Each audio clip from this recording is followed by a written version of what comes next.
ମାରିଛି ତମେ ନାରୀ ନା ଡାହାଣୀ ଏଡେ ବଡ଼ ପୁଅ ପିଲାଟାକୁ ତ ଗୋଇଠା ମାରୁଛ ତମ ଧର୍ମ ଛାଡ଼ିଲାଣି। ଦେଖୁଛ ତ ବନ୍ଧୁ ନା ଏବେ ବି ପ୍ରେମ ଲିଭିନି।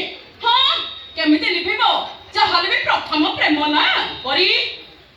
ଏ ତମ ଭାଇଟି ତମ ସାନ ଭଉଣୀ କି ବଡ଼ ଭାଇକୁ ଗୋଇଠା ମାରୁଛ ତମ ବିବେକ ତମକୁ ବାଧା ଦଉନି। ବିବେକ ତମର ବିବେକ ଅଛି ମାନେ ନିଜ ବୁଢ଼ା ବାବୁକୁ ଭଲ କରିବା ପାଇଁ ଗୋଟେ 25 ବର୍ଷ ଯୁବକ ହତ୍ୟା କରିଦେଲା କୋଉ ବିବେକରେ? ରେଖା କିଛି ଏମାନେ ମଣିଷ ଅବସ୍ଥାରେ ନା ଅବିଶ୍ୱାସର ଭୂତ ଏମାନଙ୍କୁ ମୁଣ୍ଡରେ ସବାଦ କରି ଏମାନଙ୍କୁ ଭୂତୁଣୀ ସଜେଇ ଦେଇଛି। କଣ ହେଇଛି ଶୁଣ ଏ ପରି ଏମିତି କଥା କହୁଛି ତମ ମାରୁଛନ୍ତି କଣ ହେଇଛି କଣ ମତେ କହ ଆଗ କଥା। ମୁଁ କହୁଛି ଶୁଣ ତମ ବାପାଙ୍କୁ ଭଲ କରିବା ପାଇଁ ଏଇ ସରଳ ଦାସ ଯୋଉ 2 ଲକ୍ଷ ଟଙ୍କା ଦେଇଥିଲା ସେଇଟା ତ କଷ୍ଟ ଅର୍ଜିତ ସମ୍ପତ୍ତି ନଥିଲା। ସେଇଟା ସେ ଜଣୁ ତମକୁ ହତ୍ୟା କରିକି ଦେଇଥିଲା। ପରି ସରଳ ମତେ 2 ଲକ୍ଷ ଟଙ୍କା ଦେଇଛନ୍ତି କୋଉ 2 ଲକ୍ଷ ଟଙ୍କା ମୁଁ ତ କିଛି ବୁଝିପାରୁନି କଣ କହୁଛ। ଏ ରେଖା ତତେ କଣ ଏମାନଙ୍କ କଥା ଶୁଣିବା ଭଲ ଲାଗୁଛି? ତତେ ପରା କହୁଛି ତୁ ଏଠୁ ଚାଲିଯା। କାଇଁ ଯିବି ମୁଁ କଣ ପାଇଁ ଯିବି ତୁ ଶୁଣିପାରୁନୁ ଏ ପରି ମନେ ମିଛ କଥା କହୁଛି। ମିଛ ନୁହେଁ ସତ। କୋଉ କଥା ସତ? ପରି ଯାହା କହୁଛନ୍ତି ସତ କହୁଛନ୍ତି। ଏଇ ସରଳ ଦାସ ମୋ ଭାଇକୁ ମାରିଛି 2 ଲକ୍ଷ ଟଙ୍କା ନେଇ ତମକୁ ଦେଇଛି। ଯୋଉ ଟଙ୍କା ତମ ବାପା ଭଲ ହେଇଛନ୍ତି ଆଉ ମୋ ଭାଇଟା ମରିଯାଇଛି। ଦେଖ ମୋ କଥା ଟିକେ ଶୁଣ ତମେ ଯାହା ସବୁ ଶୁଣିଛ ସେଗୁଡ଼ା ସବୁ ଛଳନା ତମକୁ କିଏ ମିଛ କଥା କହିଛି ତାହେଲେ ସତଟା କଣ ମୁଁ ଜାଣିବାକୁ ଚାହୁଁଛି। ଯୋଉ ନର୍ସିଂହୋମରେ ଦିନକୁ 1000 ଟଙ୍କା ଖର୍ଚ୍ଚ ସେ ନର୍ସିଂହୋମରେ ତମେ ତମ ବାପାଙ୍କୁ ରଖିଛ କେମିତି? ଏତେ ଟଙ୍କା ତମେ ପାଇଲ କୋଉଠୁ? ଜାଣିବାକୁ ଚାହୁଁଛୁ ନା ଶୁଣିବାକୁ ଚାହୁଁଛୁ? ଏତେ ବଡ଼ ନର୍ସିଂହୋମରେ ରଖି ମୋ ବାପାଙ୍କୁ ମୁଁ କେମିତି ଟ୍ରିଟମେଣ୍ଟ କରୁଛି ଜାଣିବାକୁ ଚାହୁଁଛୁ ତୁ? ନାଇଁ କିଛି କହ ଏମାନଙ୍କୁ କିଛି କହନା ଏମାନେ କିଛି ଶୁଣିବାକୁ ବି ରାଜି ନାହାନ୍ତି। ଆଲୋ ଦୁଃଖ ସେଇମାନଙ୍କ ପାଖରେ ପହଞ୍ଚାଏ ଆଉ ଦୁଃଖ ଶୁଣିବା ପାଇଁ 2 ଜଣ ଲୋକ ଦରକାର। ଯେ ସତ କହୁଛି ଶୁଣ ମୋ କଥା ଟିକେ ସତ କଥାଟା 2 ଜଣଙ୍କ ପାଖରେ ଯେ ସତକୁ ବିଶ୍ୱାସ କରେ ଆଉ ଦୁଃଖ କାଳି ସେଇମାନଙ୍କ ପହଞ୍ଚାଏ ଯେ ଦୁଃଖକୁ ବୁଝିଥାଏ ଆଖିର ଲୁହକୁ ଚିହ୍ନିଥାଏ। ଏମାନଙ୍କୁ ତୁ କିଛି କହ।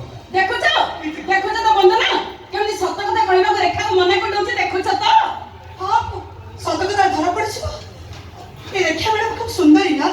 ହଁ ସୁନ୍ଦରୀ ହେଇନଥିଲେ ସରଳ ଦାସ ନା ମନ୍ଦିର ଟଙ୍କା ଚୋରି କରିଥାନ୍ତା ନା ଅତୁଲଙ୍କ ଟଙ୍କା ଚୋରି କରିଥାନ୍ତା। ସୁନ୍ଦର ଚେହେରା ଦେଖେଇ ଦେଲେ ଟଙ୍କା ମାନେ ତ ବାଇ ହବାର ସ୍ୱାଭାବିକ। ଏ ବନ୍ଦନା ଏ ତୁ ରେଖାକୁ ଯାହା ଭାବୁଛୁ ପ୍ରକୃତରେ ସେଇଆ ନୁହଁ। ରେଖା ହଉଛି ଗୋଟେ ବେଶ୍ୟା।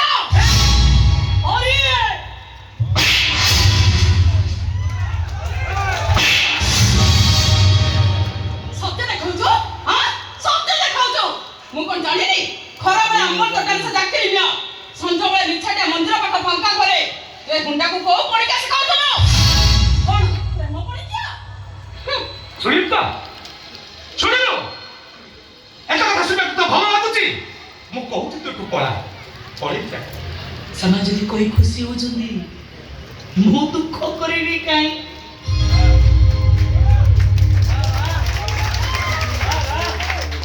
ସେମାନଙ୍କ ଭୁଲ କଥା କହୁଛନ୍ତି କି?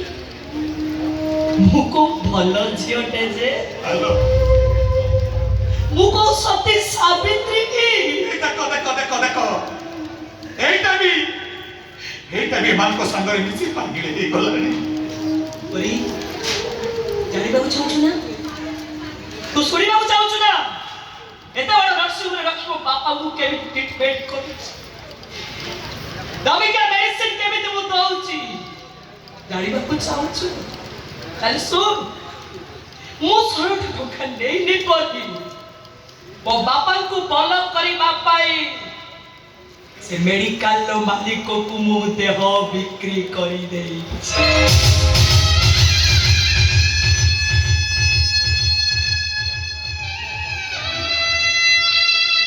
ସେତିକି ନୁହଁ ମୋ ବାପାଙ୍କର ମାସକୁ 2 ଥର ଡାୟାଲିସିସ୍ ହଉଛି। ତାଙ୍କ ଦେହରେ ନୂଆ ରକ୍ତ ପଶୁଛି ପୁରୁଣା ରକ୍ତ ବାହାରୁଛି। ହେଲେ ରେଖାକୁ ପ୍ରତିଦିନ ଲହୁଲୁହାଣ ହବାକୁ ପଡୁଛି। ଡାକ୍ତର ସାନ ଭାଇ ପାଗଳଟାକୁ ଭଲ କରିବା ପାଇଁ ମୁଁ ତା ମିଛ ପ୍ରେମିକା ଭୂମିକାରେ ଅଭିନୟ କେତେବେଳେ ଗୀତ ଶୁଣଉଛି, କେତେବେଳେ ତାକୁ ନାଚ ଦେଖଉଛି, କେତେବେଳେ ସେ ବର୍ଷା ବୋଲି ଭାବି ମତେ ଗେଲ କରୁଛି, କେତେବେଳେ ଦେଖା ବୋଲି ଭାବି ମତେ ପିଟି ପିଟି ଲଉ ଲୁଆଡ଼ କରିଦଉଛି। ସେଇଥିପାଇଁ ମୋ ବାପାକୁ ଭଲ କରିବା ପାଇଁ ମୁଁ ସବୁ କିଛି ସହି ଯାଉଛି। ମୋ କଥା ମାନ, ତୁ ପଳେଇଯା, ଏମାନେ କେହି କିଛି ଶୁଣିବେନି। ପଳେଇଯା। ଦୋଷ ସେମାନଙ୍କ ନୁହଁ ସରଳ, ଦୋଷ ହଉଛି ମୋରେ ପାପୁଲି ରେଖା। ରେଖା ଭଗବାନ ଗରିବ କୁଳରେ ଜନ୍ମ ଦେଇଛନ୍ତି ଯେତେବେଳେ କଷ୍ଟ ତ ଭୋଗିବାକୁ ପଡିବ ନା ରେ। ରେଖା ଗରିବ ଭୋକ ମାରିବାକୁ ମାଡ, ଆଉ ଲୁହ ମାରିବାକୁ ଶୋଷ, ଯାହା ଭାଗ୍ୟରେ ଲେଖା ଅଛି। ଆସୁଛି ବନ୍ଦନା ମ୍ୟାଡାମ, ହେଲେ ଯିବା ବେଳେ ଗୋଟେ କଥା କହିକି ଯାଉଛି। ଆମ ଗାଁ ପୁଅ ସରଳ ମଣିଷ ଭିତରେ ହୀରା ଖଣ୍ଡ।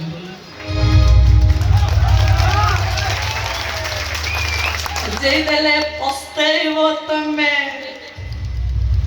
ପସ୍ତେଇବ।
ମୁଁ ସହିବା ପାଇଁ ପୁରା ଟାଣ ହେଇଗଲି।